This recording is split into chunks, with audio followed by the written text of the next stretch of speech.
ठीक है ठीक है, वो रह गया रिकॉर्डिंग लानी चाहिए। हो गया स्टार्ट।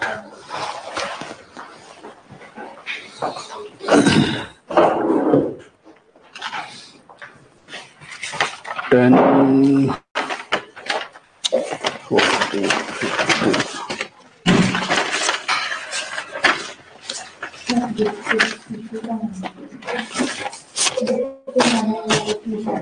14 रिवॉर्ड हो गया था।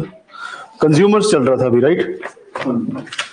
कंज्यूमर के बाद नेक्स्ट है हमारे पास date rewards.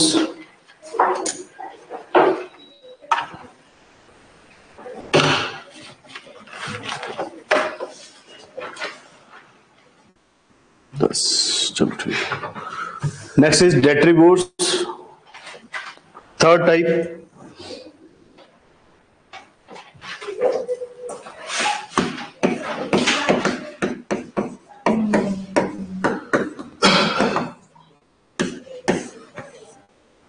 Date rewards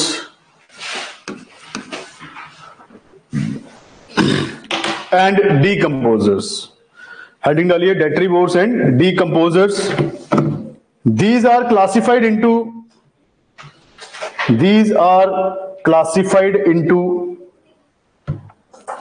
these are classified into these are classified into saprophytes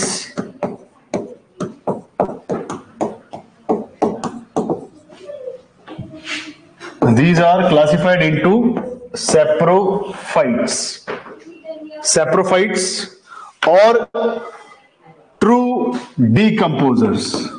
These are classified into saprophytes or true decomposers.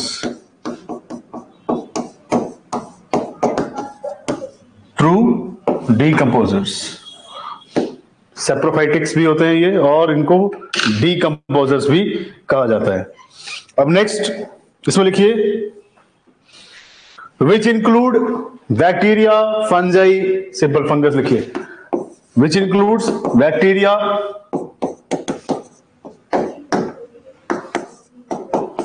fungus या fungi,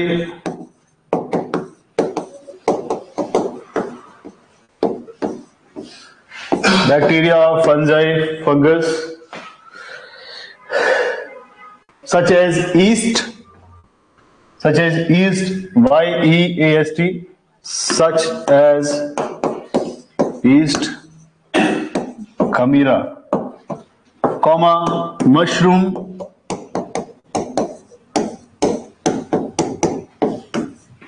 yeast, mushroom, and molds, MOULDS, molds. Bacteria, such as yeast, mushroom, and molds. Next,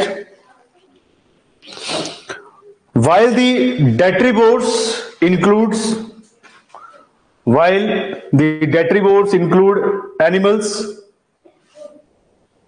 animals which eats the dead and decompose. While the detrivores includes the animals which eats the dead and decomposed materials like earthworms,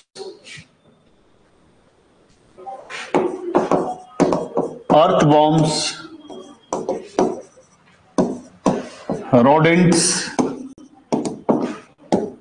bracket में rats, earthworms, rodents, bracket में rats, vultures, crow,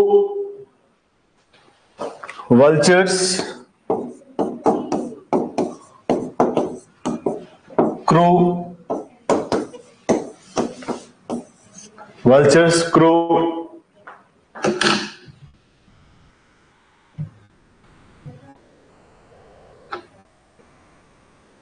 vultures, crow, vultures, crow, dogs, etc. Dogs, etc. Dogs, etc.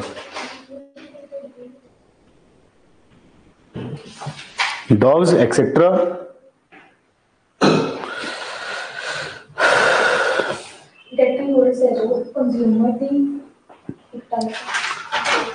डेट्रीवोर्स जो है वो ज्यादातर खाने में काम करते हैं, डेड एंड डीकम्पोज मटेरियल को खा जाते हैं, ठीक है, उसी से अपना एक टाइप से सर्वाइवल करते हैं। और जो डीकम्पोजर्स हैं वो हेल्प करते हैं चीजों को तोड़ने में, उसको ब्रेक डाउन करने में। डॉग कैसे डेट्रीवोर है? वो तो कहते हैं बहुत अच्छा खाना है। नहीं नहीं, आपने कभी डॉग को गंदी चीज नहीं खाते देखा? Any of the meat shop, any of the meat shop काट के हड्डी फेंकते हैं, वो खा लेता है उसको। That is dead and decompose material also, है ना।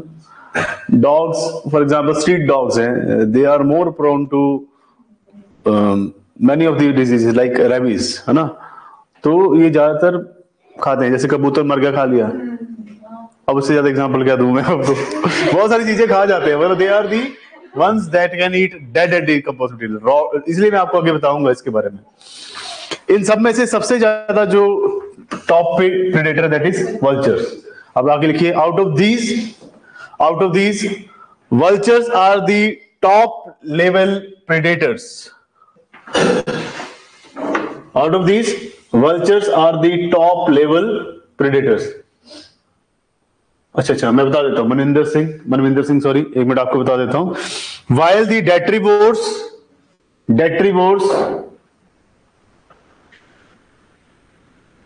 include the animals which eats the dead and decomposed materials like earthworms, rodents, vultures, crows and dogs. After two diagrams एक मिनट दिखा देता हूं टू डायग्राम के बाद क्या है। टू डायग्राम्स कौन सा डायग्राम कह रहे हो आप? डायग्राम तो यहाँ पे अभी है नहीं। ये ट्रॉफिक लेवल के बाद का देख लो एक बारी। ट्रॉफिक लेवल, उसके बाद हमने किया यहां से स्टार्ट डेट्रीवोर्स, ठीक है। डेट्रीवोर्स के बाद हमने कहा कि डेट्रीवोर्स ऐसी चीजें हैं जिनको जो डीकम्पोजर्स जिनको क्लासिफाई करते हैं सैप्रोफाइट्स में, ठीक है, और इन्हें ट्रू डीकम्पोजर्स भी कहा जाता है। And which includes bacteria, fungi such as yeast, mushroom and moulds. कुछ रहता है विशाल, देख लो अभी। उसके बाद हमने कहा कि ऐसी चीजें जो कि ज्यादातर डेड मटेरियल्स को खाती हैं, उनके एग्जाम्पल लिख दिया यहाँ पे हमने। अर्शदीप सिंह कह रहे हैं कि साढ़े पिंडा निके होंगे ह्यूमन वेस्ट। छोड़ो अर्शदीप, ऐसी बातें नहीं। Next, out of these vultures are the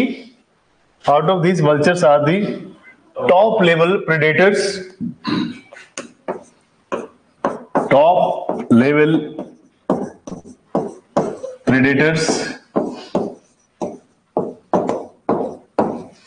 Out of these, vultures are the top level predators, which are prone to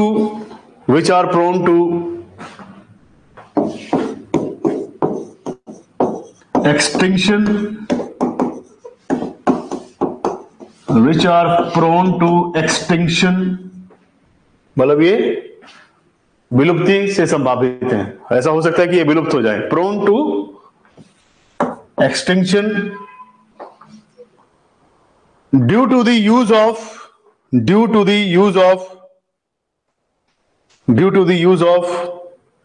excessive and uncontrolled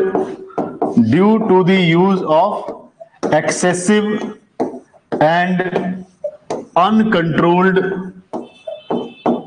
excessive and uncontrolled, excessive भी है एंड अनकंट्रोल्ड, अनकंट्रोल्ड, एक और लिखिए, excessive, uncontrolled, unregulated, unregulated due to excessive, uncontrolled and unregulated use of, excessive, uncontrolled and unregulated use of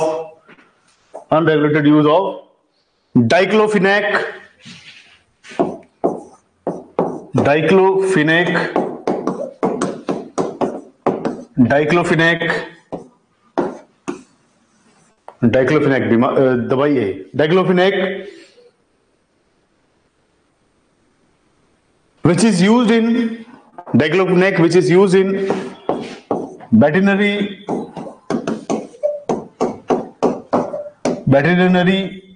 industry, which is used in veterinary industry as a medicine to, diclofenac which is used as a veterinary, which is used in veterinary industry as a medicine to, as a medicine to cure, as a medicine to cure diseases in cattle, diseases in cattle. Diclofenac which is used diclofenac that is used in veterinary industry as a medicine to cure diseases, as a medicine to cure diseases in cattle, cattle लिखिए, note kettles, kettles नहीं आता, ऐसे लगेगा cattle. हाँ जी, कुछ हो रहा है cattle sir. After keystone species कुछ ज्यादा समझ नहीं आ रहा, just penning down specially third one. Decomposer नहीं समझ आ रहा, डीकंपोजर में क्या इशू आया आपको? डीकंपोजर सिंपल समझिए, आपके पास तीन टाइप के कंज्यूमर्स थे, प्राइमरी, सेकेंडरी एंड टर्शरी, और टर्शरी में ही आपका डीकंपोजर है। डीकंपोजर का काम क्या है? जो चीजें डेड है या कॉम्प्लेक्स हैं उनको या तो खाना, जो खाया जाता है वो डेट्रीवोर्स है, जो डीकंपोज कर देता है दैट इज आपका ब्रेक डाउनिंग का काम कर रहा है। To cure diseases in cattle,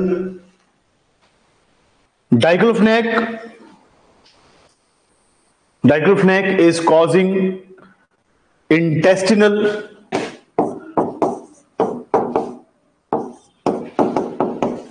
diclofenac is causing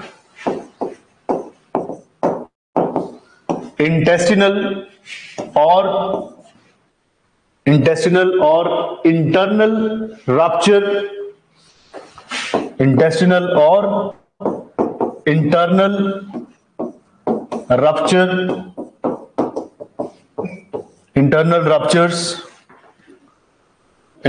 ruptures in the vulture population, in the vulture population, vulture का मतलब होता है गिद्ध हिंदी में, vulture population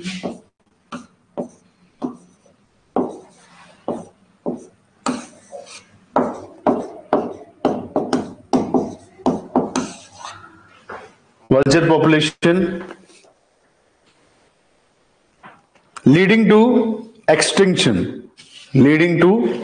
extinction, so simply कह रहे हैं कि जो वल्चर की पॉपुलेशन है उसको सबसे ज्यादा जो प्रभाव पड़ रहा है जो गिद्ध हैं, जिनका काम क्या है जितना भी डीकंपोज करना है कैटल्स को। अब हम क्या कर रहे हैं, कैटल को बचाने के लिए, कैटल जब ज्यादा उनमें कुछ एक डिजीज होती है तो कैटल को डाइक्लोफेनेक की दवाई दी जाती है। अब कैटल इसको खाएगी तो मैंने आपको बताया कि फूड चेन में 10% of the energy is transferring to the trophic level. आपके ऊपर जो आपके फूड चेन में है उसके ऊपर ये पूरी की पूरी मेडिसिन उस तक भी पहुंच रही है। अब जो कैटल है उसको बीमारी थी, कैटल को आपने दवाई दी, पर लेटर ऑन कैटल की डेथ हो जाती है अल्टीमेटली। वही कैटल को खाएगा गिद्ध या वल्चर के भी बॉडी में वो चली जाएगी, है ना। अब वल्चर की बॉडी में जब वो डाइक्लोफेनेक जाएगी तो उसके इंटरनल इंटेस्टाइन को पूरा का पूरा वो रैप्चर कर देगी, वल्चर मरना शुरू हो जाएंगे, डेथ शुरू हो जाएगी। अब वल्चर खत्म हो जाएंगे, इससे प्रॉब्लम क्या है, जितना भी ये डेड एंड डीकंपोज मटेरियल है उसको डिकम्पोज करेगा, है ना। ये बहुत सारी अगर कैटल की एकदम से डेथ होना शुरू हो जाए, सो उनकी डेथ से, उसके डेड एंड डिकम्पोज मटेरियल से बहुत सारी बीमारियां फैल सकती हैं। सो इसलिए वल्चर्स आर इंपॉर्टेंट। और मैंने आपको कल भी बताया था कि everything is link to each and everything. For example you have grass, grass को खाता है ग्रास ओपर, ग्रास ओपर को खाएगा फ्रॉग खाएगा, फ्रॉग को कौन खाएगा? स्नेक खाएगा, स्नेक को कौन खाएगा? अल्टीमेटली वल्चर खाएगा, है ना। तो सारे की सारी चीजें एक दूसरे के साथ इंटरलिंक्ड है। तो हर चीज को एलिमिनेट करने के लिए भी है और उसको कंट्रोल करने के लिए भी है। अगर एक भी फूड चेन वैसे मिसिंग है तो दूसरे की तादाद बढ़ जाएगी, और तादाद बढ़ जाएगी तो पूरा का पूरा फूड चेन एकदम से डिस्टर्ब हो जाएगा। सो this is about vultures.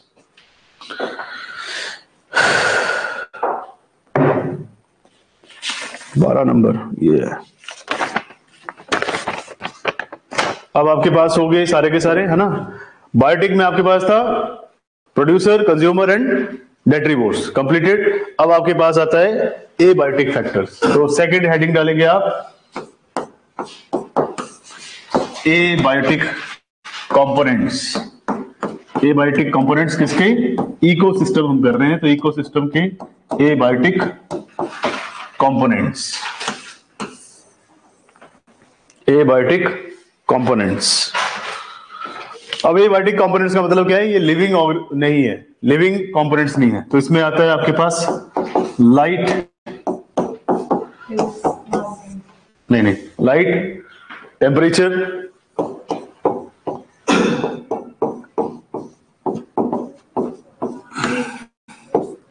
Temperature में हीट आ गया, लाइट, टेम्परेचर, ऑक्सीजन, न्यूट्रिएंट्स,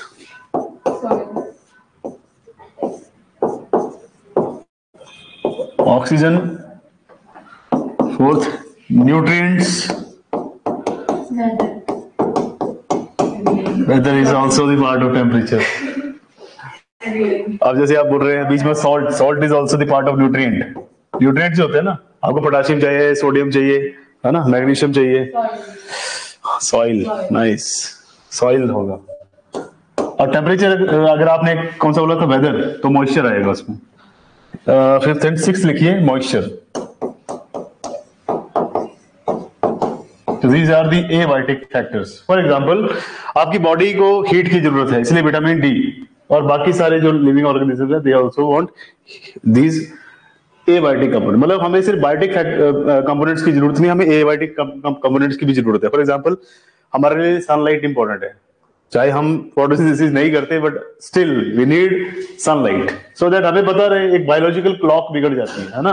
जो आपकी बायोलॉजिकल क्लॉक है कि सुबह मॉर्निंग होती है, फिर दोपहर होता है, फिर शाम होती है, अगर सोचे डार्क ही रहे तो that would be depressing to our eyes, है ना, स्ट्रेस पड़ जाएगा आईज के ऊपर। दूसरा टेम्परेचर, एक फेवरेबल टेम्परेचर चाहिए आपको सरवाइव करने के लिए। टेम्परेचर एक्सट्रीम है तो बेकार है, टेम्परेचर बहुत ज्यादा डाउन में है, मिनिमम टेम्परेचर है, हार्श टेम्परेचर तब भी खराब है। ज्यादातर अगर आपके टेम्परेचर में, सॉरी आपके एनवायरमेंट में अगर ऑक्सीजन की कमी है, फॉर एग्जांपल हाई एल्टीट्यूड, तो भी खराब है। ऑल्सो न्यूट्रिएंट्स, अगर आपको प्रॉपर न्यूट्रिएंट्स नहीं मिल रहे हैं, चाहे वो माइक्रो न्यूट्रिएंट्स हैं चाहे माइक्रो न्यूट्रिएंट्स हैं, दोनों चाहिए आपको, है ना, चाहे वो स्मॉल अमाउंट में चाहिए चाहे लार्ज अमाउंट में चाहिए। और जब न्यूट्रिएंट्स स्मॉल या लार्ज या नॉर्मल जब आपको बैलेंस अमाउंट में मिलते हैं तो उसको आप कहते हैं बैलेंस्ड डाइट। तो बैलेंस डाइट का मतलब ये होता है जहां पे मैक्रो प्लस माइक्रो न्यूट्रिएंट दोनों आपको बराबर मिले। सॉइल, सॉइल भी बहुत ज्यादा प्रभावित करती है आपकी पूरे की पूरी वेजिटेशन को। Depending upon the soil you have, उसी हिसाब से आपके पास क्रॉप्स होंगी, वैसे ही आपके पास फूड्स होंगे। नेक्स्ट है आपके पास मॉइस्चर, कि आपकी एयर में मॉइस्चर कितना ज्यादा है। बहुत ज्यादा मॉइस्चर होगा तो ह्यूमिड रहेगा, बहुत ज्यादा ड्राई रहेगा तो ड्राइनेस भी ठीक नहीं है। So depending upon all these factors, ये सारे के सारे एबायोटिक फैक्टर्स हैं आपके इकोसिस्टम्स के, जो कि लिविंग ऑर्गेनिजम्स को प्रभावित करते हैं। तो आपके पास है ये पूरे के पूरे फैक्टर्स। अब इन सभी कंपोनेंट्स को हम कहते हैं लिमिटिंग फैक्टर्स। आगे लिखिए, all these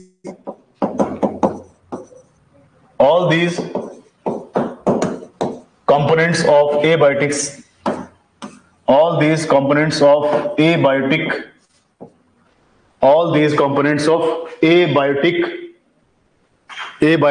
ecosystem are known as limiting factor. All these components of ecosystem are known as limiting factors. अब लिमिटिंग फैक्टर की भी लिखने पड़ेगा आपको डेफिनेशन कि क्या है limiting factor. Limiting factor next heading की आपकी लिमिटिंग फैक्टर है when these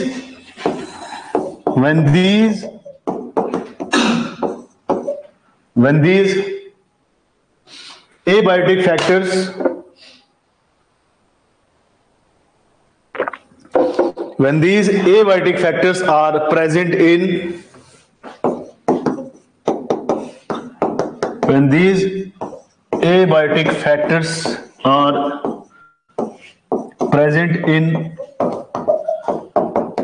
lesser amount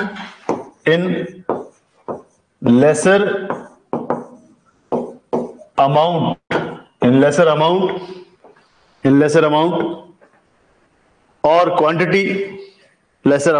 quantity, they may influence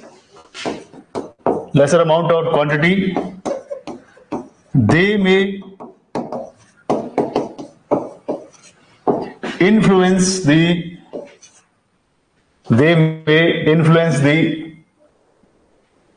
survival of the organism.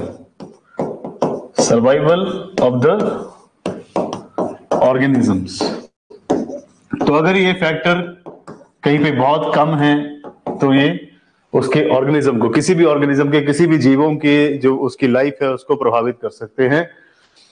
Survival और conditions necessary for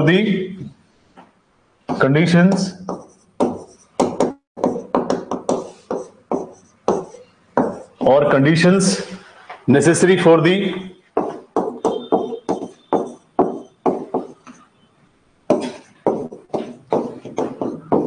survival of the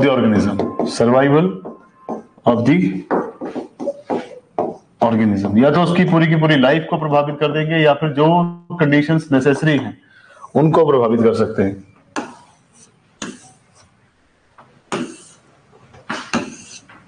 So this is limiting factors. सबसे पहला limiting factor क्या है? Sunlight. तो अब आपने 1 2 3 4 ऐसे करके आपके पास ये कंप्लीट करने हैं. Only student limiting factors when the abiotic factors are present in lesser amount. जितने भी हमने abiotic factors लिखे थे आपके abiotic components में, जैसे कि सनलाइट है, आपके पास मॉइस्चर है, आपके पास टेम्परेचर है, न्यूट्रिएंट्स हैं, अगर ये कम मात्रा में रहते हैं तो किसी भी ऑर्गेनिज्म का सरवाइव करना बहुत मुश्किल हो जाता है. इवन ये नेसेसरी है कंडीशंस आपके किसी भी ऑर्गेनिज्म को सरवाइव करने के लिए या फिर आगे अपनी ग्रोथ के लिए बहुत जरूरी रहते हैं. सो ये कंपोनेंट्स बहुत इंपॉर्टेंट है. अगर इसमें थोड़ा सा भी अमाउंट ऊपर नीचे होता है सो ये हैम्पर कर सकता है किसी भी ऑर्गेनिज्म की लाइफ को. नेक्स्ट जो फैक्टर्स है, फर्स्ट जो फैक्टर है that is sunlight. First factor is sunlight.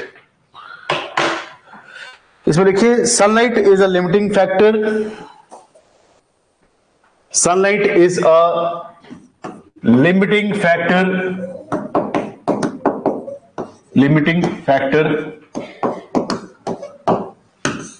below the depth of 200 meter,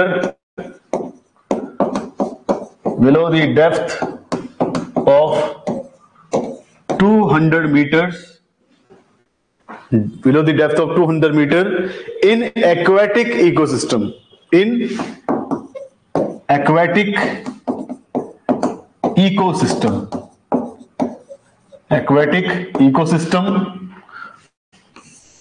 तो यहाँ पे सनलाइट जो है एक लिमिटिंग फैक्टर बन जाता है. जब आप समुद्र डीप ओशन के नीचे अगर आप देखें तो सनलाइट सिर्फ और सिर्फ 200 मीटर तक ही पेनिट्रेट कर सकते हैं. समुद्र की सतह पे अगर हम देखें, अगर this is the land area, तो यहां से कोस्टल एरिया स्टार्ट हो जाता है, यहां से समंदर शुरू है. लेट्स से ये समंदर है, तो समंदर से मतलब this is the surface of the ocean, ये आपके समंदर की सतह है. This is the surface of the ocean या सी. तो सनलाइट जो है सिर्फ और सिर्फ 200 मीटर्स तक ही, below the depth of ocean 200 meter तक ही आपकी सनलाइट पेनिट्रेट कर सकती है मैक्स टू मैक्स। उसके नीचे जो है ये पेनिट्रेट नहीं कर पाती। अब जो 200 मीटर तक यहाँ पे सनलाइट पहुंच पाती है उस एरिया को कहते हैं फोटिक एरिया। हाँ, फोटिक जोन। और इससे नीचे का जो area that is a photic area. और ए फोटिक एरिया में ही होती है आपकी कौन सी, कीमोसिंथेसिस। तो 200 मीटर तक जो है photosynthesis is possible and below the depth of 200 metres वहां पे आपकी जो ये सनलाइट है वहां पहुंचती नहीं है। तो यहाँ पे जो भी फूड बनाता है ऑर्गेनिज्म वो कीमोसिंथेसिस से बनाता है। सो एक है फोटिक एरिया, दूसरा है फोटिक अफोटिक जोन। इसलिए मैंने फोटिक और एफोटिक में आपको एक तो फोटोसिंथेसिस, दूसरा है आपके पास chemosynthesis. So sunlight is a limiting factor below the depth of 200 meter in aquatic ecosystem. Full stop. अच्छा ये बना रहे हो, बना लो इसको, बना लो। फोटिक जहां पे लिख रहे हैं ना, फोटिक के साथ ऊपर लिख लो ऐसे, यहाँ पे मतलब फोटोसिंथेसिस होती है। बाद में भी आपको हेल्पफुल रहेगा जब रिवीजन कर रहे हो। हाँ जी, हाँ, जहां तक सूर्य की रोशनी पड़ रही है अप टू 200 मीटर वहां पे ये फोटोसिंथेसिस करेंगे प्लांट्स, है ना। अब अगर देखेंगे आगे आपका कॉन्सेप्ट आने वाला इकोटोन, तो इस एरिया में ज्यादा ग्रासेस होती हैं, है ना। इस एरिया में ज्यादा कंपटीशन रहता है, ट्रांजिशन एरिया है बिटवीन लैंड एंड सी। तो यहाँ पे ज्यादा फिशेज रहती हैं, ज्यादा बर्ड्स भी ऊपर रहते हैं फिशेज को खाने के लिए, लोग ज्यादा रहते हैं यहाँ पे उनको खाने के लिए। और बाई चांस यहाँ पे क्रोकोडाइल है तो भी आता है वो फिशेज को खाने के लिए। This is a transition tension area है, यहाँ पे बहुत सारा फैक्टर्स हैं। तो जहाँ पे फोटिक एरिया लिखा आपने वहां पे फोटोसिंथेसिस और यहाँ पे आपने कीमोसिंथेसिस लिख लेना, ठीक है, एफोटिक के साथ, ताकि आपको आगे याद रहे कि कहां तक कीमोसिंथेसिस है, कहां तक फोटोसिंथेसिस है। ऑनलाइन स्टूडेंट कोई भी इशू है उसमें मेंशन कर दीजिए। नेक्स्ट करिए। अब आगे आपने जहां लिखा था below the depth of 200 metre in aquatic ecosystem, full stop के बाद लिखिए sunlight is important for photosynthesis. Sunlight is important for photosynthesis.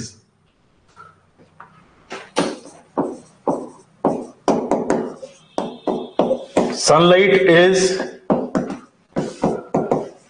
important for photosynthesis.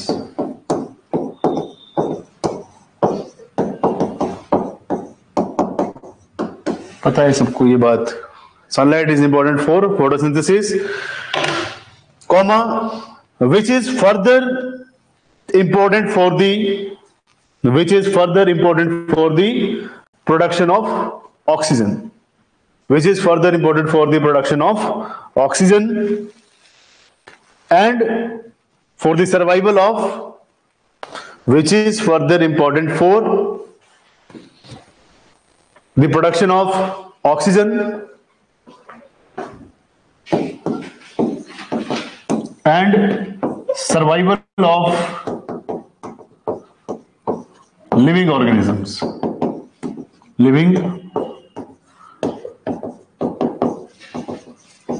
Survival of living organisms. Full stop. आप पैराग्राफ चेंज कर दीजिए, और उससे पहले एक चीज समझ लीजिए।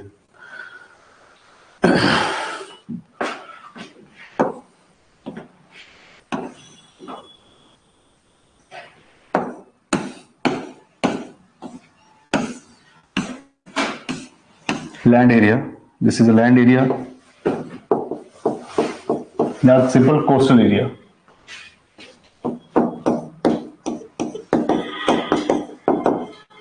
This is coastal area. ये तटीय क्षेत्र है जहां पे तट लगता है, समुद्री तट या फिर सिंपल लैंड भूमि है। यहां से there is a ocean that is touching the land, है ना।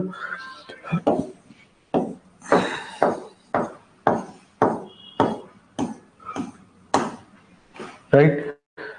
अब ओशन और लैंड के बीच में ये एक टाइप से आप देखेंगे तो बैरियर है।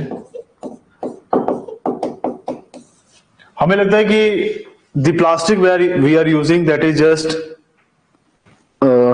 Trapped in inside the continents. जो भी हम प्लास्टिक से यहाँ पे यूज करते हैं that is only and only available in the continents. For example आप अगर कोई माइक्रो प्लास्टिक्स भी यूज कर रहे हैं, है ना, वो पूरा का पूरा प्लास्टिक रिवर के थ्रू सीधा बे ऑफ बंगाल में गिरता है, राइट। आप जो प्लास्टिक यूज कर रहे हैं नियर बाई और houses, for example south east Asia या साउथ एशिया में इंसान पूरा का पूरा शैम्पू का पूरा डब्बा नहीं कर सकता afford normally. For example you have Sunsilk और आपके पास डव है, अब पूरा डब्बा लेना लगे, पूरा डब्बा अगर आप उठाना चाहते हैं किसी store say that can cost you 250-300 इतना। बट जो नॉर्मल एवरेज इंडियन है that is depended upon sachet, 2 rupees, 3 rupees, 4 rupees, that is छोटा प्लास्टिक, है ना। तो वो प्लास्टिक को जब हम यूज करते हैं मिड साइज को प्लास्टिक को, तो वो प्लास्टिक जो है over the period of time किसी न किसी थ्रू रिवर में जाएगा, ऑब्वियस सी बात है। हमें आदत है नाले में फेंकने की चीजें, है ना, कि नाला चलो फेंक दो, हम ये देखते हैं कि this is a source of water, ultimately उसी को रिसाइकिल करके पीना है। वो पानी के थ्रू, रिवर के थ्रू, स्ट्रीम के थ्रू पहुंच जाता है बे ऑफ बंगाल या फिर अरेबियन सी। अगर अरेबियन जा रहा है that is not your issue, है ना। अगर बे ऑफ बंगाल वाली साइड जा रहा है that plastic will settle down over the upper layer of the ocean. Ocean के अपर लेयर में ये पूरा का पूरा प्लास्टिक जो है इकट्ठा हो जाएगा। अब क्या दिक्कत होने वाली है? Here is Suryadev, it will impact the sunlight, और जो आपके नीचे तक 200 मीटर they will not get the enough amount of sunlight to produce their food, है ना। और जब यहां पे आप नीचे फिशेस भी हैं, अच्छा फिश सांस कहां से लेती है? थ्रू देयर गिल्स, है ना। तो फिश को चाहिए यहां पे ऑक्सीजन, प्लांट्स को चाहिए एक टाइप से सनलाइट, दोनों चीजें रुक गई। क्यों? क्योंकि अगर ये फोटोसिंथेसिस नहीं करेंगे तो उसको पानी के बीच में घुली हुई जो ऑक्सीजन लेती है गिल्स के थ्रू वो नहीं ले पाएगी। अल्टीमेटली पूरा का पूरा मरीन फूड चेन जो है वो कोलैप्स हो जाएगा। सो अभी हमने यही कहानी लिखनी है कि हम क्या कर रहे हैं right now, what we are doing to environment and ocean. अब लिखिए इसमें पैराग्राफ चेंज करके लिखेंगे। In the recent years days भी लिख सकते हैं बट नॉट डेज, आप लिखिए in the recent years due to excessive pollution of the water bodies, in the recent years due to excessive use of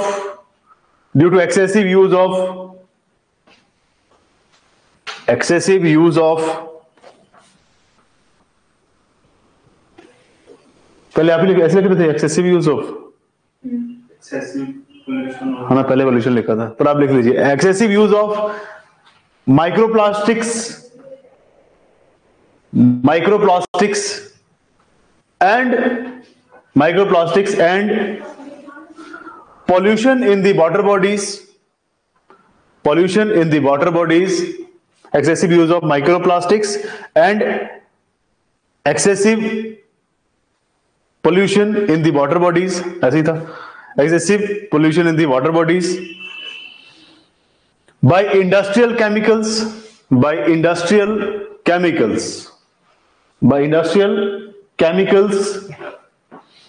तो यहां पे पहला जो आपके पास पॉल्यूटेंट है दैट इज माइक्रोप्लास्टिक्स,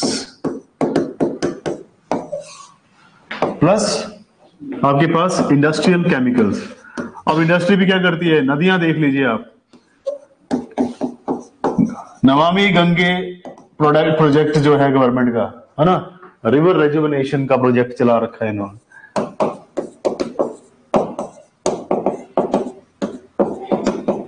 पहला इलेक्शन मोदी जी जीते कैसे? नमामि गंगे, कहते हैं गंगा को शुद्धिकरण किया जाएगा, उसका पूरा का पूरा साफ किया जाएगा। But we don't have such treatment plants जितने चाहिए।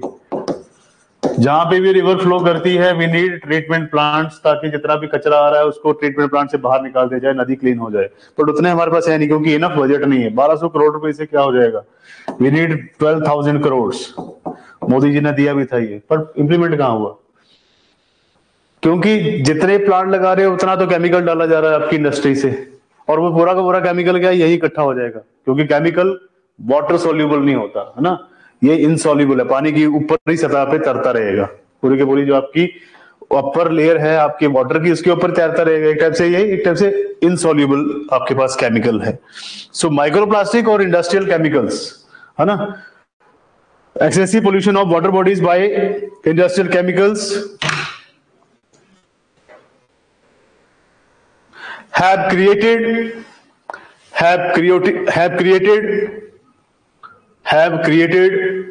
dead zones in the water bodies, dead zones in the water bodies,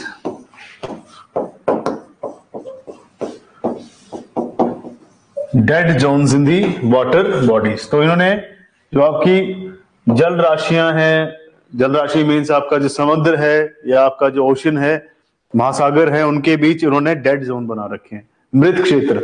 मृत क्षेत्र क्योंकि आपके यहाँ पे जो भी चीज होगी, चाहे वो प्लांट्स हैं, मरीन प्लांट्स हैं, एक्वेटिक एनिमल्स हैं, दैट वुड बी डेड, क्योंकि यहाँ पे आपके पास प्रॉपर सनलाइट नहीं आ पा रही, न्यूट्रिशन नहीं मिल पा रहा है ना, आपके पास प्लांट्स भी एंड हो जाएंगे, ऑक्सीजन भी मिल पा रही है ना, सनलाइट मिल पा रही है। So these are the dead zones in the water bodies. Gills mean जिसके द्वारा फिश सांस लेती है, बिल्कुल सही शमशेर सिंह सर, आप जो इसको साथ साथ पंजाबी ट्रांसलेट करते जाओ ताकि अच्छी तरह से समझ आ सके। ओके, तो हिंदी पंजाबी सेम ही है, मेरे को नहीं लगता कि हिंदी और पंजाबी में फर्क है थोड़ा। जैसे मैंने आपको यहाँ बताया कि डेड जोन का मतलब है कि मृत क्षेत्र, मृत क्षेत्र का मतलब क्या है कि यहाँ पे जो भी चीजें होंगी वो डेड हो जाएंगी। वाटर बॉडी का सिंपल मीनिंग है this is ocean. Coastal area मैंने जैसे कहा कि समुद्री तट है ना, तटीय क्षेत्र। और ट्रीटमेंट प्लान आपको पता है कि जहाँ पे फॉर एग्जांपल आपने बैरेज लगा रखा होता है, जहाँ पे नदी फ्लो कर रही है, तो उस बैरेज में क्या होता है, जाली लगी होती है, उस जाली में सारा का सारा कूड़ा जो कचरा जो है इकट्ठा हो जाता है, उस कूड़े को फिर वहां से क्रेन के थ्रू या किसी अलग बोट के थ्रू निकाला जाता है बाहर।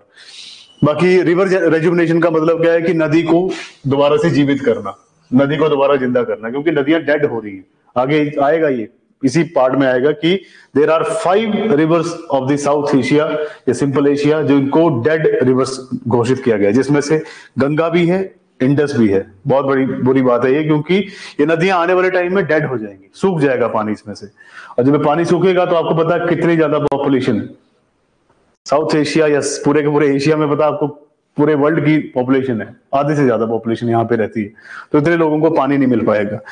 और ऐसे कहा भी जाता है जो आपकी 3rd वर्ल्ड वॉर होगी वो पानी के पीछे होगी, है ना। लोगों को लगता है कि रिसोर्सेज के पीछे, पैसे के पीछे, नहीं, पानी नहीं मिलेगा, है ना। We are deprived of clean air, है ना। अभी हम पानी, स्वच्छ हवा से, साफ हवा से हम वंचित हैं, हमें साफ हवा ही नहीं मिल पा रही है, तो इसमें पानी ही नहीं मिलेगा। घर पे क्या है, एयर प्योरीफायर लगा रखे हैं हमने, है ना। आने वाले टाइम में पानी के लिए कोई ना कोई सोर्स नहीं मिल पाएगा। So that is the problem. So it creates dead zones in the water bodies. आगे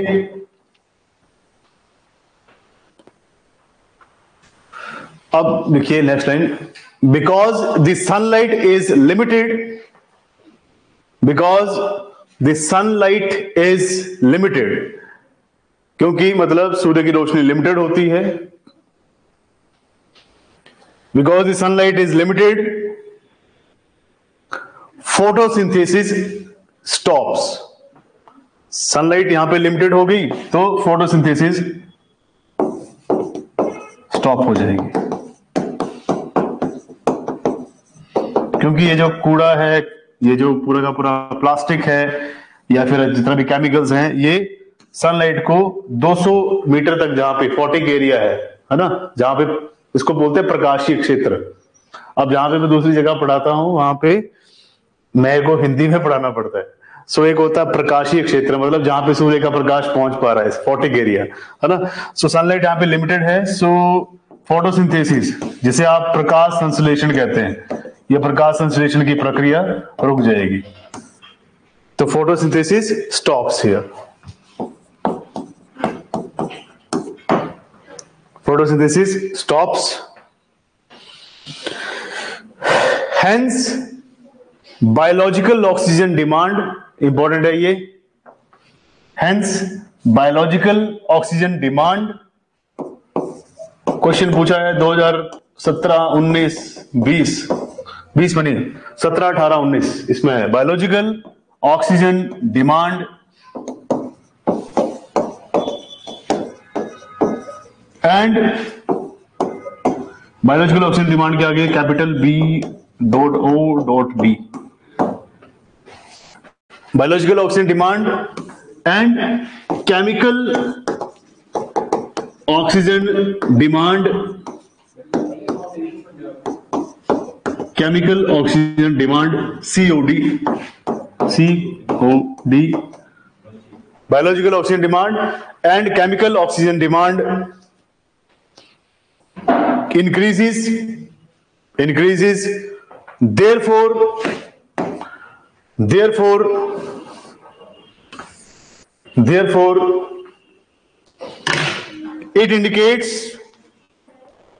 it indicates that the amount of oxygen, this indicates that the amount of oxygen have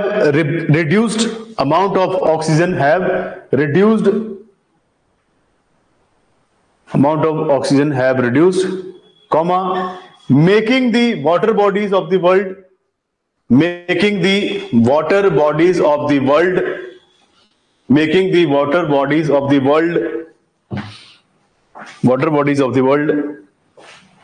a biological desert, making the water bodies of the world a biological desert.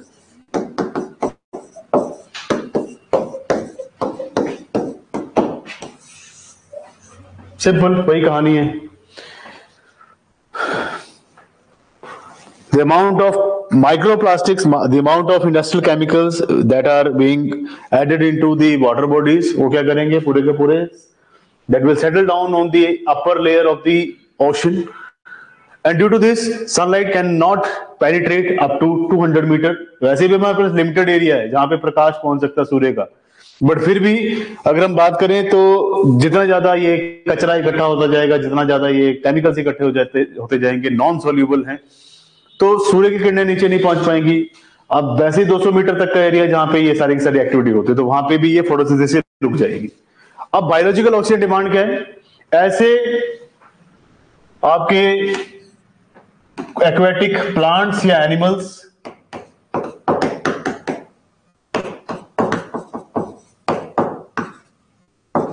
Plus animals जो कि photic area में है ना, जो photic area में है वो क्या करते हैं? फोटोसिंथेसिस करते हैं. तो उनकी जो बायोलॉजिकल डिमांड है कि हमें ऑक्सीजन चाहिए वो रुक जाएगी, क्योंकि बायोलॉजिकल मींस वो बायोलॉजी ही है उनकी. जैसे फिश है, फिश की बायोलॉजिकल जो डिमांड है ऑक्सीजन की वो रुक जाएगी. क्यों? क्योंकि सनलाइट नहीं पहुंच पा रही है, फोटोसिंथेसिस नहीं हो पा रही है.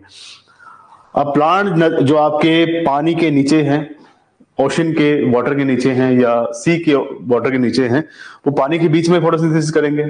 अब जो फोटोसिंथेसिस कर रहे हैं तो जो ऑक्सीजन छोड़ेंगे वो भी पानी में ही डिसॉल्व हो जाएगी ऑक्सीजन. उसी डिसॉल्व्ड ऑक्सीजन को फिशेस लेती हैं, है ना, और फिशेस सर्वाइव करती है अपनी लाइफ. तो इनकी बायोलॉजिकल जो डिमांड है, जो जैविक इनकी ऑक्सीजन की एक टाइप से मांग है, वो कंप्लीट नहीं हो पाएगी और ये डेड हो जाएगी.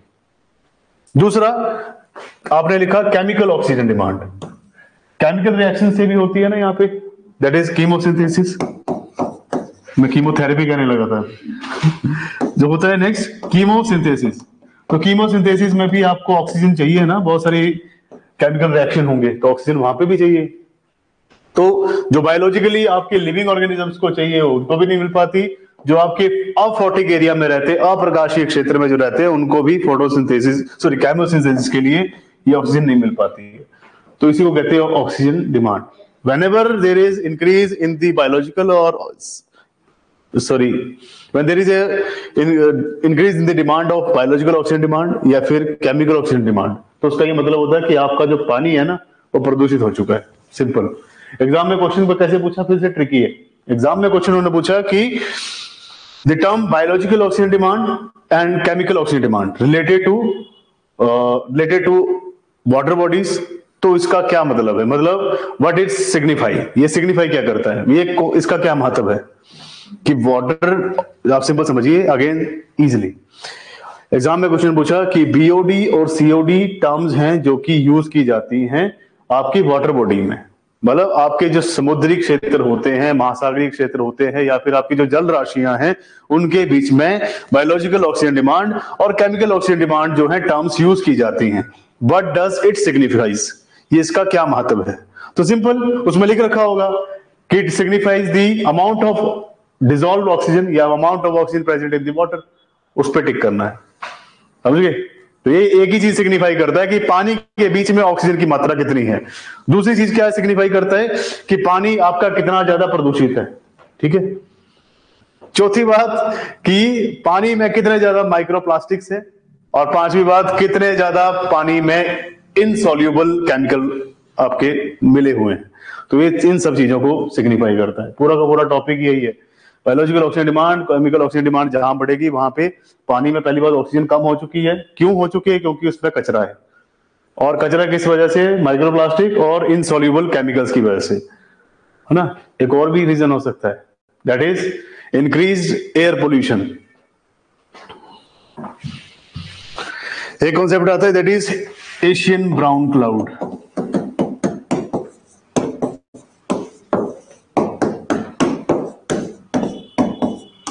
एशियन ब्राउन क्लाउड, एक क्लाउड नहीं है, it is a cloud of, ये एशिया का क्लाउड है, ब्राउन है क्योंकि ये it is made of mixture of gases, और गैसेस कौन सी हैं, पॉल्यूटेंट्स।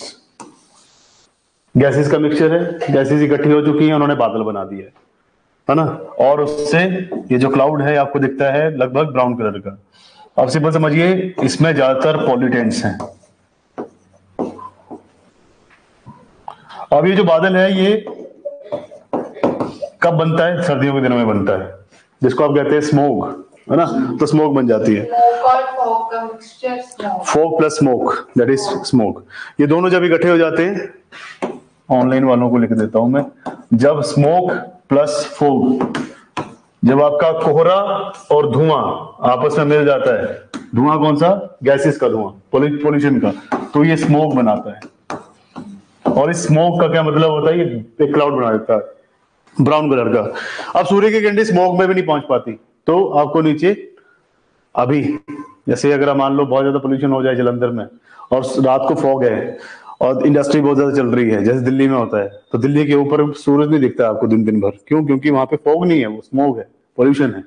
तो उसकी वजह से आपके 1 किलोमीटर के ऊपर आपके जहां की सतह से, आपके सरफेस से, ग्राउंड स्टेशन से या ग्राउंड सरफेस से लेके 1 किलोमीटर हाइट पे अगर आप जाएंगे तो वहां पे ये बादल छाया रहता है हमेशा पोल्यूशन का, और उसके कारण सूर्य की किरणें नीचे नहीं पहुंचती। अगेन ये भी फोटोसिंथेसिस को प्रभावित करता है। आने वाले टाइम में ये आपके एग्रीकल्चर को प्रभावित करेगा। आर्टिकल आया इसके ऊपर बहुत बड़ा, हिंदू में, एक्सप्रेस में, बट ये अभी हम नहीं करेंगे क्योंकि बाद में आएगा ये। और सिंपल समझिए कि जो चीज लैंड के ऊपर हो रही है ना, जैसे समुद्र के ऊपर हमारे माइक्रोप्लास्टिक है, बहुत सारे पेंट की इंडस्ट्री है ना, पेंट्स हो गए, जिसे कहते हैं वोलेटाइल ऑर्गेनिक कंपाउंड्स, है ना। वोलेटाइल ऑर्गेनिक कंपाउंड्स जो हैं ये भी अनसॉल्युबल हैं, तो पानी की सतह को खराब कर रहे हैं। यहाँ पे आपके एटमॉस्फेयर की सतह के ऊपर छा जा रहे हैं बादल, तो दोनों साइड पे क्या हो रहा है, फोटोसिंथेसिस रुक जा रही है। और फोटोसिंथेसिस रुकने का मतलब क्या है कि फूड चेन डिसरप्ट हो जाएगी, खराब हो जाएगी। नेक्स्ट कहां तक लिखा, बायोलॉजिकल डेजर्ट्स। अब लिखिए does BOD and COD, thus BOD and COD are the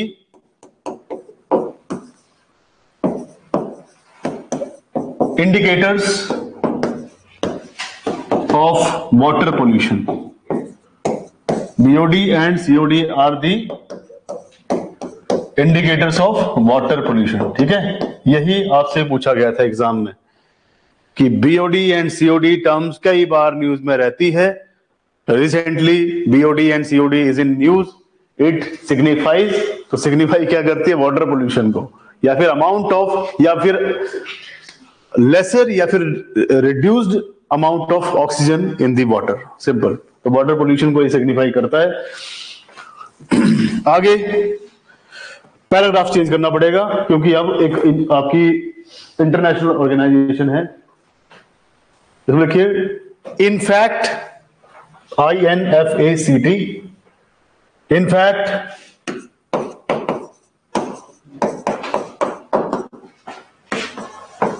world wild life forum,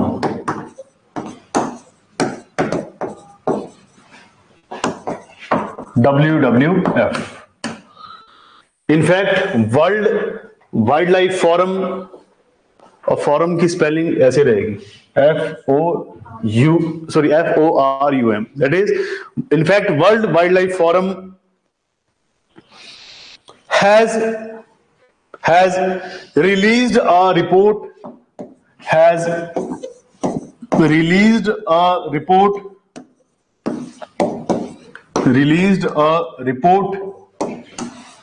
titled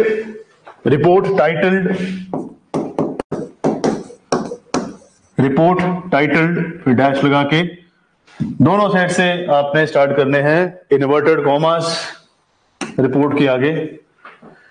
इसमें लिखिए world's top rivers at risk, world's top rivers at risk, world's top rivers at risk. फिर इसके बाद नीचे comma, which has identified the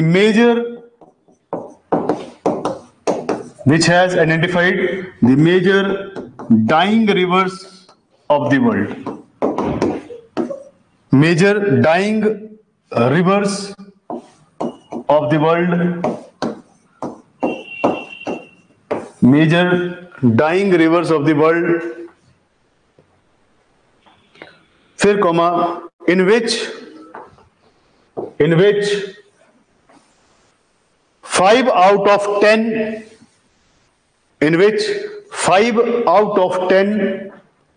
rivers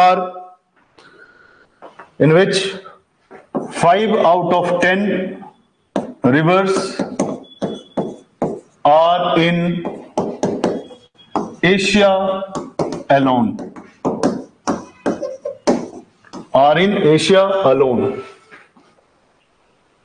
and these rivers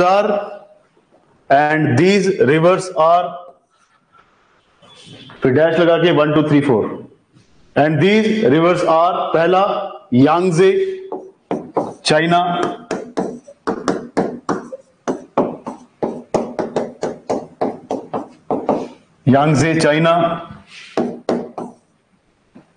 ये भी dying river में top number पे है यांगजे। सेकंड मैकोंग रिवर,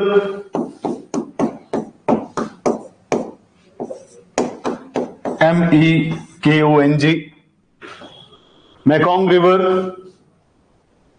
ये इंडो चाइना है, थोड़ी आपकी इंडिया में, थोड़ा चाइना में, इंडो बर्मा चाइना, ऐसे लिखिए Indo Burma and China,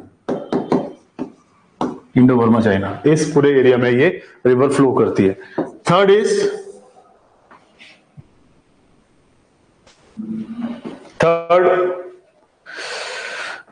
river Salvin Myanmar,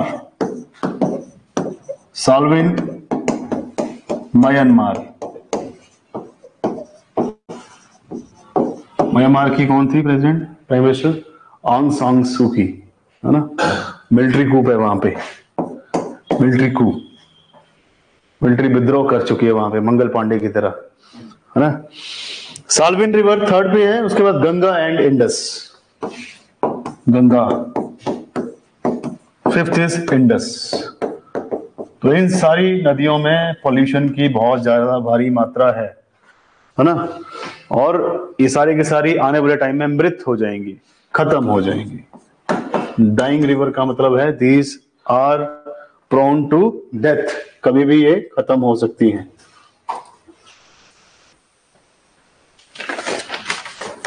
so 12 page हो चुके।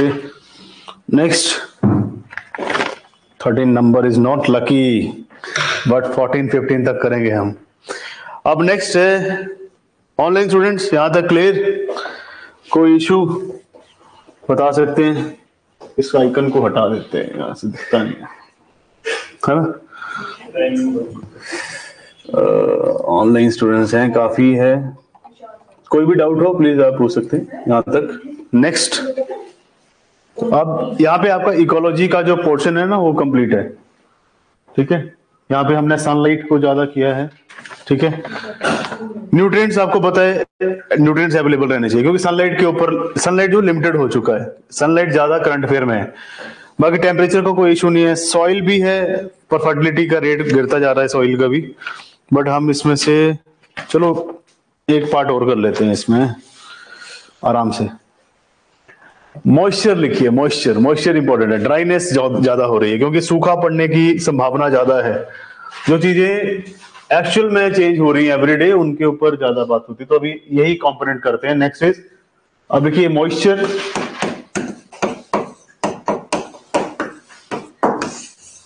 नेक्स्ट जो limiting factor that is moisture.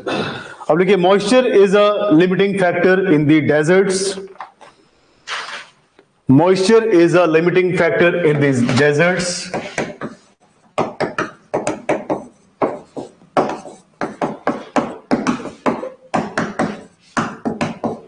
Limiting factor in the deserts. And savanna या फिर simple savanna grasslands.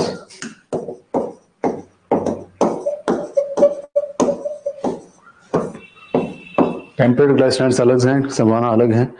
So limiting factor in the deserts and savanna grasslands. Therefore large sized trees,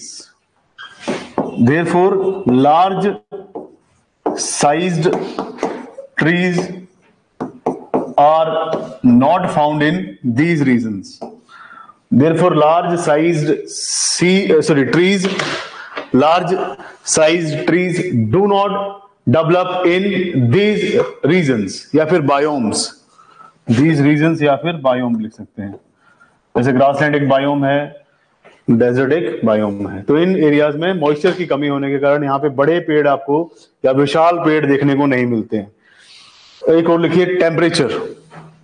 temperature बताइए आपको, temperature क्या फर्क डालता है? जितने ज्यादा हाई लैटिट्यूड पे जाएंगे या जितने ज्यादा हाई एल्टीट्यूड पे जाएंगे, टेम्परेचर में वेरिएशन आता है। तो टेम्परेचर भी लिख लो, ज्यादा ही ऊपर चला गया, नीचे आओ नहीं। ओ क्या कर दिया ये।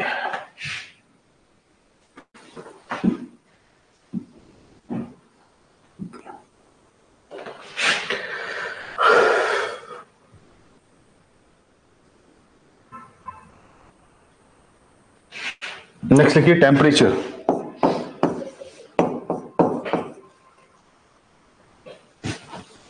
अरे भाई हटो, एनवायरमेंट इकोलॉजी पढ़ा रहा हूं तो अब क्या इंसेक्ट फ्लाइज तंग करेंगे।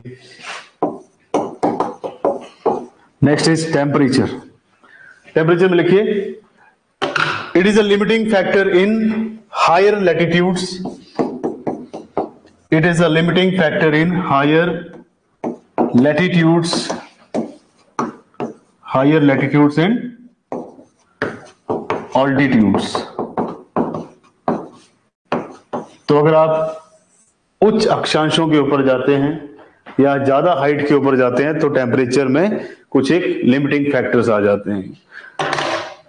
टेम्परेचर गिरता जाता है, ऑक्सीजन भी गिरती जाती है। सोचो स्नो लेपर्ड की कितनी ज्यादा अच्छी एफिशिएंसी होगी, है ना, क्योंकि वहीं रहता है, वहीं पला है। और तो ऐसे भागेगा आपकी सांस फूल जाएगी, आप भागेंगे और वो ज्यादा भागेगा और वो छलांग मारते मारते जाता है। तो इसलिए बोलते हैं ना, स्नो लेपर्ड जिसने देखा उसको किसी ने नहीं देखा, क्योंकि स्नो लेपर्ड ले ही जाता साथ में, उसको वापस कोई देख ही नहीं पाता। So next topic is ecotone. Ecotone. सो अच्छा बता देता हूं आपको, सवाना, ग्रासलैंड्स, देयरफॉर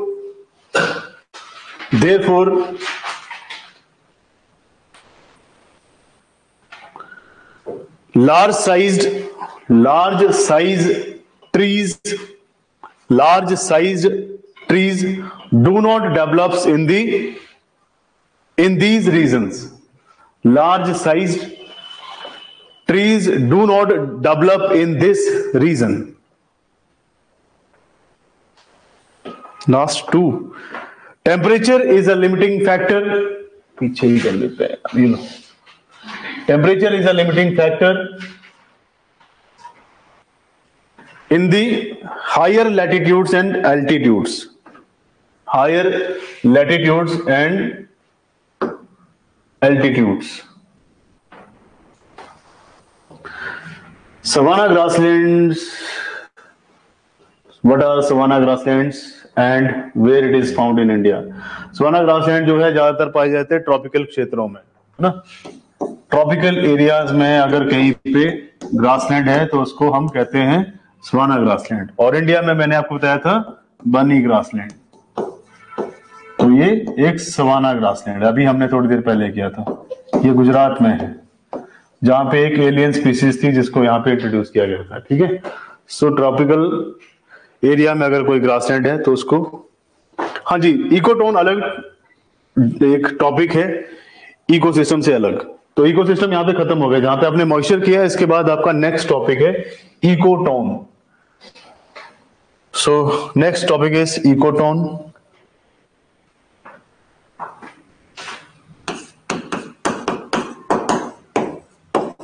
इकोटोन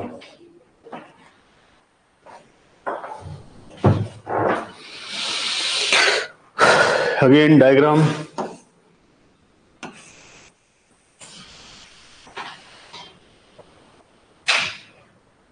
सारी लाइन चली जाएगी, छोटा हो जाएगी। यस, नाइस, तो बहुत सही है, मजे आ गए। सो दिस इज आपका लैंड एरिया। लैंड एरिया को हमेशा ऐसे करके लाइन इसीलिए लगाई जाती है सो दैट आपको पता लगे कि यहाँ पे बीच में टाइप्स ऑफ रॉक्स हैं, है ना।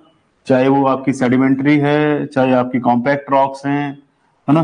तो these are the rocks, different type के रॉक है, डिफरेंट टाइप का मटेरियल है इसके बीच में। अब यहाँ पे ओशन है,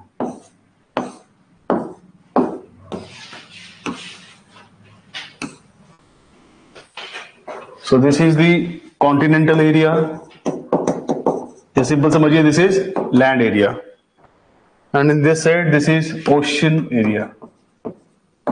ओशन यहां नहीं लिखेंगे, ओशन नीचे लिखते हैं, यहां पे स्पेस चाहिए, एंड दिस इज ओशन। तो इकोटोन क्या है? इकोटोन एक टेंशन एरिया है, ट्रांजिशन एरिया है। अब सिंपल समझिए, अब वही सूर्यदेव पधारिए यहाँ पे, ये है सनलाइट, है ना। सूर्यदेव आपको लाइट प्रदान कर रहे हैं, सूर्य की रोशनी, है ना, प्रकाश। 18, 10 और 12। सो यहाँ पे अगर आप देखेंगे तो नियर टू लैंड एरिया, अगर आप देखें यहाँ पे इस एरिया में, अगर आप समंदर में एंटर कर रहे हैं तो there are phytoplanktons in this area. Colour जल्दी चेंज नहीं करता है, नहीं तो मजा आता है ऐसे ऐसे हरे पत्ते पौधे बनाने का। सिंपल समझिए, देर आर फाइटोप्लैंक्टन्स हियर, है ना। बहुत सारे यहाँ पे आपको ग्रासेस देखने को मिलेंगे। फॉर एग्जांपल मैं आपको एग्जांपल देता हूँ, कोरल्स आपको यहाँ देखने को मिलेंगे, जहां ग्रीन चलना चाहिए वहां चला नहीं, है ना। देर आर ये अलग ही है।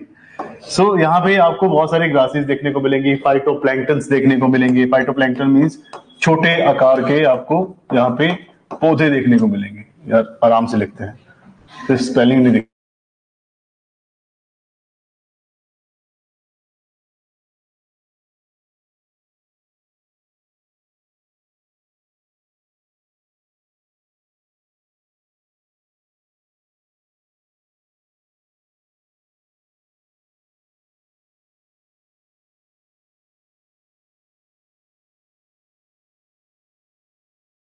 साइज की फिशेज भी यहाँ पे आएंगी along with these fishes. अब ये फिशेज हैं तो there would be humans. आपको पता है humans will not leave the place जहां वो डोमिनेट कर सकते हैं, तो human will come here. अगर इस एरिया में थोड़ा सा मार्शी एरिया है then there would be crocodiles. Crocodiles के साथ साथ में small fishes are coming here then there would be vultures और eagles. गिद्ध या यहाँ पे चील यहाँ पे इनको खाने के लिए अवेलेबल रहेंगे। कुछ एक स्पेसिफिक वर्ड जो कि समंदर से ही सीधा उठा के ले जाएंगे फिशेस को। सो आप देख रहे हैं कितना ज्यादा टेंशन एरिया है। There is a fight for food, there is a fight for survival. तो इस एरिया को कहते हैं हम इकोटोन। ठीक है, तो आप हेडिंग डालिए इकोटोन और इकोटोन के बारे में लिखिए। इट इज अ नैरो, और ये जो एक्टिविटी है जितनी भी आपको फिशेस वगैरह देखने को मिल रही है ना, these are only doing these things जहां पे 200 मीटर्स तक का आपका फॉटिक एरिया, क्योंकि यहीं पे ही ज्यादातर आपको प्लांट्स देखने को मिलेंगे या यहीं पे आपकी फोटोसिंथेसिस अवेलेबल है ज्यादा, तो ज्यादा फूड जो है यहाँ पे अवेलेबल है। सो इसमें आप लिखिए, डायग्राम जरूरी है, डायग्राम बनानी है। सर रिपीट कर दो, फिर से स्क्रीन ऑफ होगी। ओके सर, क्लास ऑफ होगी, सी रिपीट कर दो। Okay okay okay. हम स्टूडेंट्स यहां पे डिस्कशन कर रहे हैं नया topic, that is ecotone. Ecosystem complete है, उसके बाद इकोटोन हमने स्टार्ट किया है। तो इकोटोन में हम देख रहे हैं कि there is a land area, ये जो जितना भी एरिया है जहां पे हमने क्रॉस लगा के रखा है, दीज आर कॉन्टिनेंट्स, है ना। आपका एक एरिया है, या फिर इसको आप कह सकते हैं this is a coastal area. मान लीजिए ये आपका एक कोस्टल एरिया है, और कोस्टल एरिया के नियर बाय आपका आगे क्या स्टार्ट हो जाता है, कोस्टल का मतलब होता है तटीय क्षेत्र, जहां पे समुद्र का तट जो है पाया जाता है। So this is coastal area. उसके साथ में यहाँ पे ओशियन टच कर रहा है, और जहां पे ओशियन कॉन्टिनेंट को टच कर रहा है, जहां पे भूमि की सतह समुद्र को आपस में टच कर रही है, उस एरिया में अगर आप देखेंगे तो वहां पे 200 मीटर तक की जो डेप्थ है, 200 मीटर तक का जो हमने डिस्कशन किया था, फॉटिक एरिया, जहां पे सूर्य का प्रकाश इजिली पहुंच जाता है। यहाँ पे प्लांट्स पानी के नीचे ही, जैसे हम कहते हैं एक्वेटिक प्लांट्स, यहाँ पे फोटोसिंथेसिस करेंगे। अब इन्हीं फोटोसिंथेसिस से बने हुए प्लांट्स को खाने के लिए बहुत सारी यहाँ पे स्मॉल साइज की फिशेज आएंगी। इन स्मॉल साइज की फिशेज को खाने के लिए यहाँ पे आपके पास मिड साइज की फिशेज आएंगी, और मिड साइज की फिशेज को खाने के लिए यहाँ पे बिग साइज की शार्क या फिर वेल टाइप जो आपकी फिशेज है वो इनके पीछे आएंगी। अब इस एरिया में देखिए, यहाँ पे हमने एक्वेटिक की बात कर ली। एक्वेटिक के बगैर अगर हम बात करें तो इस एरिया में कोरल रीफ होगी, फाइटोप्लैंक्टन्स होंगे, मैंग्रोव्स होंगे, और यहाँ पे ह्यूमंस भी डोमिनेट करेंगे टू कैच फिशेस और रिक्रिएशनल एक्टिविटीज के लिए, जैसे शंख उठाने के लिए, शंख वगैरह ढूंढने के लिए जा रहे हैं, कुछ मोती ढूंढने के लिए जा रहे हैं, तो ऐसी चीजें बहुत सारी होंगी। ह्यूमन का भी इंटरफेरेंस रहेगा। इस एरिया में अगर क्रोकोडाइल्स हैं तो क्रोकोडाइल्स भी फिशेस को खाने के लिए आएंगे। ऑल्सो अगर यहाँ पे कुछ एक वर्ड्स है जैसे कि वल्चर है, गिद्ध है या फिर चील है, ये इसको इन फिशेस को खाने के लिए आएंगे। सो ये सारे के सारे जो इतना ज्यादा हाई बायोडाइवर्सिटी है इस रीजन में, हाई बायोडाइवर्सिटी के साथ साथ में कंपटीशन है हर एक आपकी फ्लोरा फाउना का, चाहे एक्वेटिक है चाहे वो टेरेस्ट्रियल है। तो इस ऐसे एरिया में जहां पे बहुत ज्यादा बायोडाइवर्सिटी रिच रहती है और कंपटीशन बना रहता है फॉर देयर सर्वाइवल। छोटी फिश चाहती है कि वो ग्रास खाए और अपनी लाइफ जिए, छोटी फिश को बड़ी फिश चाहती है कि वो उसे खा ले और जिए, और जो मिड साइज की फिश को जाता है कि शार्क इसको खा ले। अब उसी जगह ह्यूमंस है, वो चाहता है कि वेल को पकड़ ले या शार्क को पकड़ ले। अगेन क्रोकोडाइल इसको खाना चाहता है, ऑल्सो अगेन बर्ड्स इसको खाना चाहते हैं, और इनके ऊपर भी बैठे हैं इनका कुछ ना कुछ एलिमिनेशन करने के लिए। सो ये एक टाइप से टेंशन एरिया जहां पे बहुत सारी एक्टिविटीज को एग्जिस्ट कर रही हैं।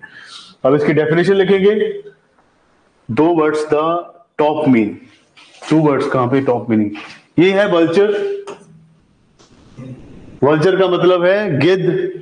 कोरल, ये कोरल रीफ जो है स्पेसिफिक टाइप के प्लांट्स होते हैं आपके समंदर के नीचे, कलरफुल होते हैं।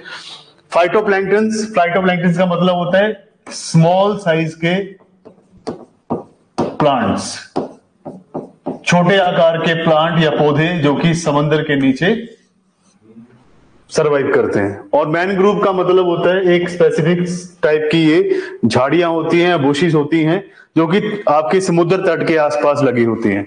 मैनग्रूव्स आर इंपॉर्टेंट, ये इंपॉर्टेंट होती है क्योंकि ये फ्लड रोकने में हेल्प करती है ना। सो ये आप ज्योग्राफी में पढ़ते हैं, कोरल भी और मैनग्रोव्स भी, ठीक है। अब लिखिए इकोटोन की डेफिनेशन। ऑनलाइन स्टूडेंट्स आप डायग्राम बनाइए, बना लो डायग्राम, इकट्ठे ही लिखवाते हैं। जब आपकी डायग्राम कंप्लीट हो जाएगी, it's okay Poonam, thank you. जब आपकी डायग्राम कंप्लीट हो जाए आप मुझे बता दीजिए, फिर आपको डेफिनेशन लिखाते हैं। ये विदाउट डायग्राम के आप भूल जाओगे लेटर ऑन, क्योंकि इकोटोन डेफिनेशन अलग है और मीनिंग अलग है इसका।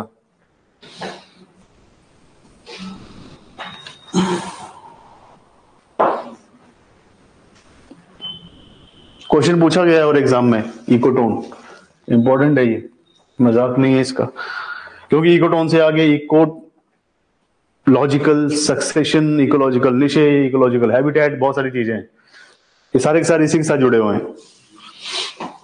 हो गया डायग्राम बना ली, okay Mandeep Kaur, thank you. अब लिखिए इकोटोन में, ecotone is a narrow, ecotone is a narrow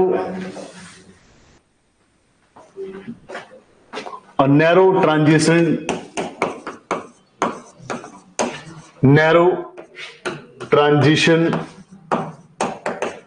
zone, narrow transition zone. It is a narrow transition zone between two different ecosystem, between two different ecosystems. तो एक transition area है between two different ecosystem. Two different ecosystem क्या थे? Continent और ocean. तो ये दो different ecosystem और बायोम्स, टू डिफरेंट इकोसिस्टम्स और बायोम्स भी लिख सकते हैं आप इसे, और बायोम्स। नेक्स्ट कॉमा लगाए इसके साथ, बायोम्स के साथ। It is a narrow transition zone between two different ecosystem और बायोम्स, फिर comma, where the members of both द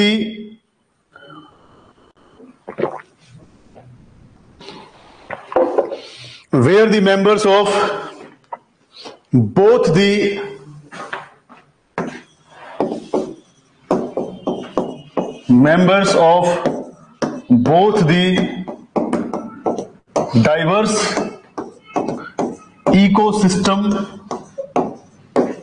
members of both the diverse ecosystem meet and integrate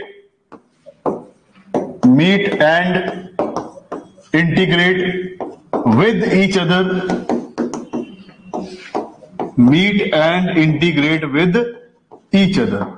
सो यहां पे दोनों जो आपके मेंबर्स हैं एक डाइवर्स इकोसिस्टम के, वो एक दूसरे के साथ मिलते हैं और इंटीग्रेट करते हैं, इकट्ठे होते हैं।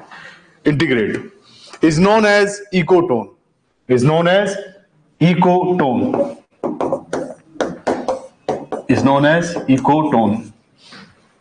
So it is a narrow transition zone between two different ecosystems or biomes where the members of both the diverse ecosystem meet and integrate with each other, and it is known as ecotone. आगे लिखिए, paragraph change करेंगे please, paragraph change करके बीच बीच में आदत डाल लो कि आपने जब 5-7 लाइन लिख ली, चेंज दी पैराग्राफ। अगर आप पॉइंट फॉर्म में लिख रहे हैं, first point, second point, third point, ऐसे करके थोड़ा पॉइंट फॉर्म में और पैराग्राफ फॉर्म में लिखना शुरू करिए, फिर आदत बन जाती है। तो आप इकट्ठा लिखते रहेंगे ना, तो फिर वो पढ़ने में मजा नहीं आता एग्जामिनर को भी, तो स्टैटिक लगता है कि एक ही चीज लिख रखी है। अगर आप अलग अलग करके लिखेंगे तो थोड़ा इंटरेस्ट पड़ता है कि अच्छा नेक्स्ट पैराग्राफ पढ़ लेते हैं। अगर एक समझ अच्छा नहीं लग रहा दूसरा पढ़ लेगा, तो इकट्ठा ही होगा, तो फिर इकट्ठा ही कट, ठीक है। तो आप लिखिए, as the ecotone is having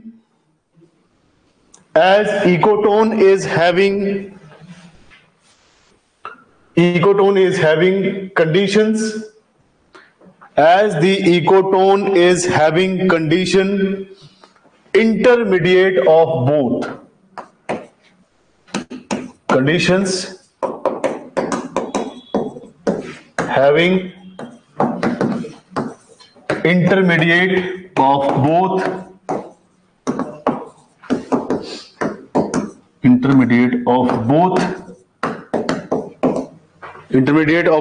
the ecosystem,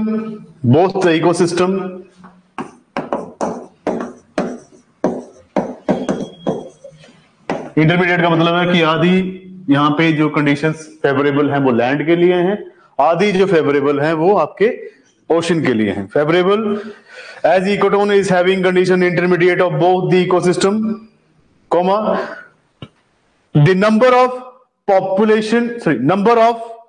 species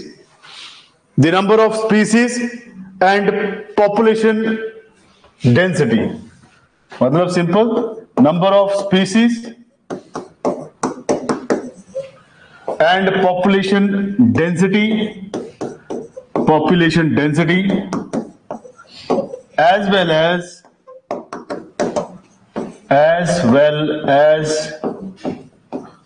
number of species, population density as well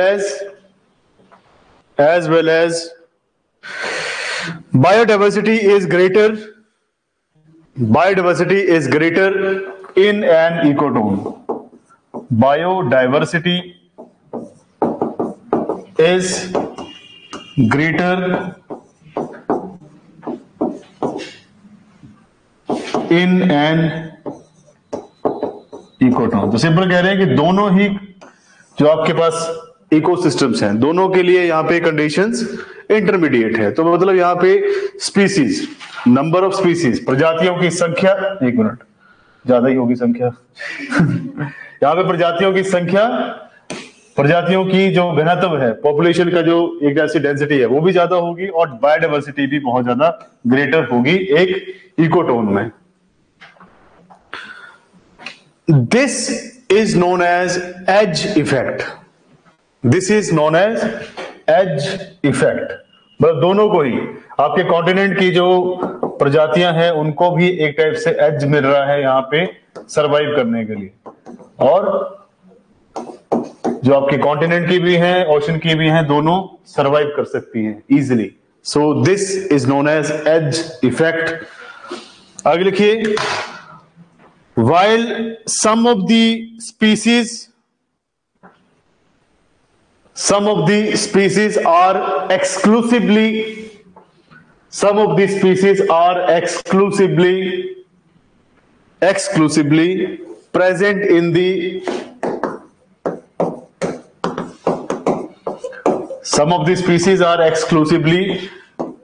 present in the ecotone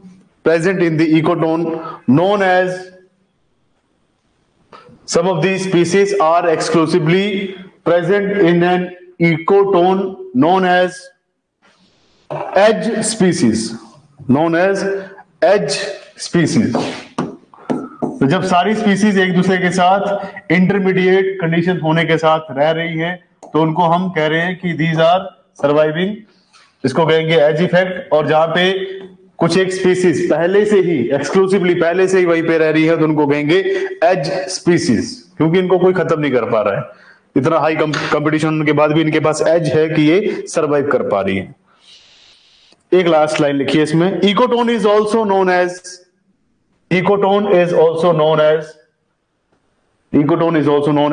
the zone of tension. Ecotone is also known as the zone of tension.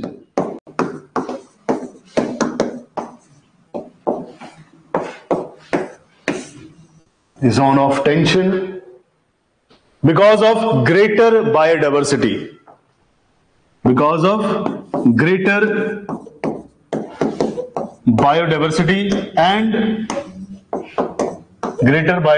and competition for survival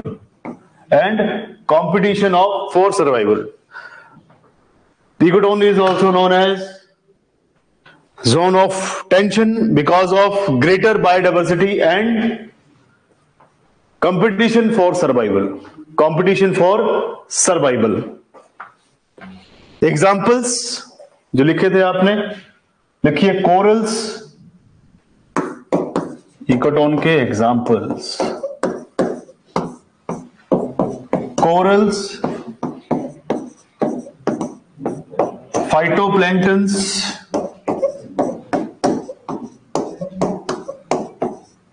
phytoplanktons और क्या था, mangroves,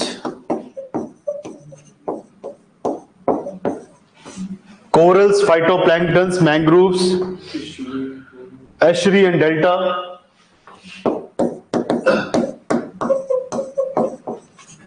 estuary and delta. एक last लिखिए grasslands, estuary and delta, और एक है grasslands.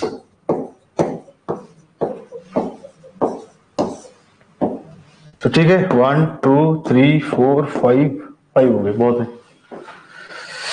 ठीक है जी, दिस इज इकोटोन। बाकी कल करते हैं, ठीक है। अभी तक जितना हुआ है उसको रिवाइज करिए, उसके आगे और टॉपिक्स हैं पर वो कनेक्ट नहीं हो पाएंगे कल अगर मैं अभी कराऊंगा तो फिर आपको दिक्कत आएगी समझने में, राइट। सो बाकी हम करेंगे कल, जितना अभी तक किया है उसको अच्छे से रिवाइज करिए। बताना यार, लास्ट लाइन के थी ग्रेटर, ग्रेटर से आगे क्या था, biodiversity is greater and competition for survival. Biodiversity is greater and competition for survival. Competition for survival note down कर लो, एग्जाम्पल भी यहां सामने ही है। सो नेक्स्ट जो है हम कल करेंगे ऑनलाइन स्टूडेंट्स, ये जो हमने अभी तक किया है इसको कल करेंगे। इकोटोन से पहले पहले जितना कंप्लीट हुआ है आपका सिलेबस उसका टेस्ट हो जाएगा, ठीक है। इकोटोन से पहले मतलब आज जो टॉपिक है इकोटोन, इससे पहले जितना भी हमने किया है उसका टेस्ट ले लेंगे। जैसे जिसमें स्पीसीज हैं आपका बायोटिक, एबायोटिक, इकोसिस्टम, इसके ऊपर 10 MCQ और 2 क्वेश्चंस, ठीक है, मेंस के। तो आपने कल तैयारी करके आना है। लास्ट जो आपका लेक्चर होगा सेकंड, हाँ, कंपटीशन फॉर सर्वाइवल, लास्ट जो आपका होगा लेक्चर उसमें आधे घंटे में आपका टेस्ट होगा, ठीक है। तो फर्स्ट टेस्ट है आपका, थोड़ा सा अच्छे से पढ़ के आइए और इसी के ऊपर आपको टेस्ट दिया जाएगा। Thank you so much.